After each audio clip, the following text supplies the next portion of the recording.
Hello. Okay, so Yahweh commands us to be holy, but what does that actually mean? Numbers 15, starting in verse 39, it says, "And you shall have the tassel, that you may look upon it and remember all the commandments of Yahweh, and to do them, that you may not follow the harlotry to which your own heart and your own eyes are inclined, and that you may remember to do all my commandments, and be holy for your God. I am Yahweh your God, who brought you out of the land of Egypt to be your God. I am Yahweh your God." So he's talking about not following after the ways of the world, right? So if we look at the Hebrew word for holy, it means it's kadesh, and it means to be set apart. So God's people are set apart from the world. They don't look like the world. We know that as followers of Jesus, we're not supposed to blend in with the world. And we notice that it mentions the harlotry, right? So we keep God's commandments so that we're not enticed to follow the harlot. In Revelation 17 and 18, it talks about Babylon and the harlot. And God mentions in Revelation right there, he says, "Come out of her, my people," right? So he's saying that his people are in something that they need to come out of, and it's this harlot. It's following after the ways of the world versus his commandments, sticking to his words and what he says. And that's why when he talks about the 144,000, he calls them virgins. It's because they're spiritually virgins. They're not defiled by following after the harlot. They came out of her and they are just following Yeshua everywhere that he goes. In 1 Thessalonians 5, it says, "Do not quench the spirit. Do not despise prophecies. Test all things. Hold fast to what is good and abstain from every form of evil." So something that I've asked myself in my journey over the last year with the Lord and everything that he has revealed to me and convicted me on is why does the whole entire world celebrate the holidays that we as Christians celebrate for Jesus, right? Like Easter and Christmas. Like, why does the whole world celebrate that?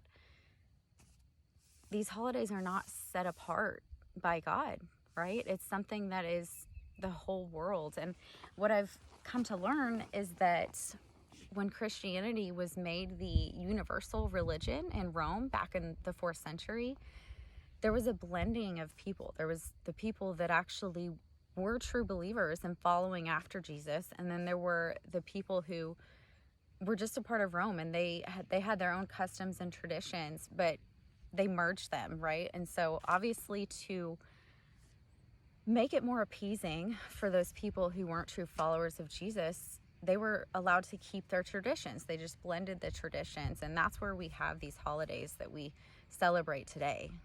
In Leviticus 20, verse 22, "You shall therefore keep all my statutes and all my judgments and perform them, that the land where I am bringing you to dwell may not vomit you out. And you shall not walk in the statutes of the nation which I am casting out before you, for they commit all these things, and therefore I abhor them. But I have said to you, you shall inherit the land, and I will give it to you to possess, a land flowing with milk and honey. I am Yahweh your God, who has separated you from among the peoples. You shall therefore distinguish between clean and unclean animals, between unclean birds and clean, and you shall not make yourselves abominable by beast or by bird or by any kind of living thing that creeps on the ground, which I have separated from you as unclean. You shall be holy to me, for I am Yahweh, am holy. I have separated you from the peoples, that you should be mine." One thing that caught my attention here, right, is that he is equating even the food that we eat. We're to be set apart in the foods that we eat. We're to just listen to his instructions on what he tells us he created for food and not. And for Easter, one of the main dishes is a ham, and that's actually an unclean animal, according to what Yahweh has told us. Leviticus 19, 1 through 4. "And Yahweh spoke to Moses, saying, Speak to the congregation of the children of Israel, and say to them, You shall be holy, for I am Yahweh, your God, am holy. Every one of you shall revere his mother and father, and keep my Sabbaths. I am Yahweh, your God. Do not turn to idols, nor make for yourself molten gods, for I am Yahweh, your God." So one of the first things that the Israelites did when Yahweh brought them out of Egypt is First, God gave him the commandments, and he gave them their set apart feast days, their holy days that they're to keep. And they created the golden image, right? They created the golden calf. Not only did they do that, but they also said, hey, we are going to have a holiday. We're going to have a feast day to the Lord. And they did that, right? They said that they were having it to Yahweh, but they had this golden calf. They had their own set apart day that they created. And they said, this is for the Lord. But we know that Yahweh was not happy with that. It made him angry. And I just see way too many similarities with the holidays that we have today, and just doing things that seem right in our own eyes, right? It seems very innocent to be celebrating the birth of Jesus and be celebrating his resurrection, but the way that we're doing it is what seems right in our own eyes. We're picking our own days, we're choosing our own celebrations, but the Lord actually has his own holy days that he created that weren't created by man. Passover is when Jesus was actually sacrificed, right?